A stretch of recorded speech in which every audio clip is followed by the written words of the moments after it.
الرحمن الرحيم. الحمد لله رب العالمين، والصلاة والسلام على أشرف الأنبياء والمرسلين وعلى آله وأصحابه أجمعين.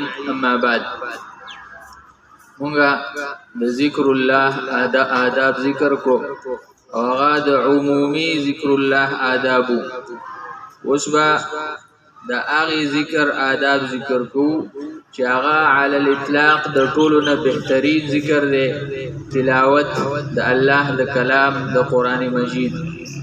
د دې د ټولو نه اولنې ادب دا دی چې کله مونږه تلاوت کوو نو چې مونږه باوضو یو، مونږه اودس کړی او په طهارت کیو.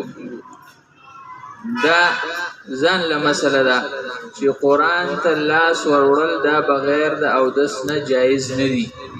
او د دې سره سره کچرته مونږ په یادو هم تلاوت کوو نو چې مونږ د دې ادب خیال ساتو چې مونږه اودس کړی او قران ته بغیر د اودس نه مونږه نه کینو او نه تلاوت کو او نه لاس ورو.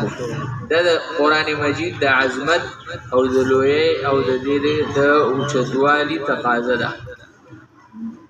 مسله چې کومه ده چې قران ته لاس ورول جایز نه دي بغیر د اودس نه، نو بغیر د قران دراغستونه په یادو باندې تلاوت کول بغیر د اودس نه دا جایز دي او د آداب خلاف دي.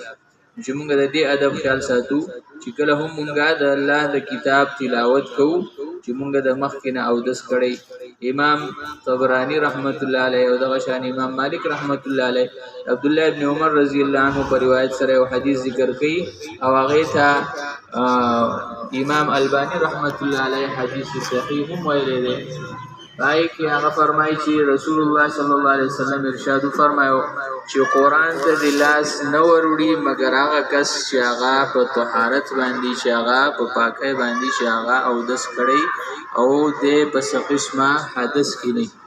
الله دې موږ له عمل کولو توفیق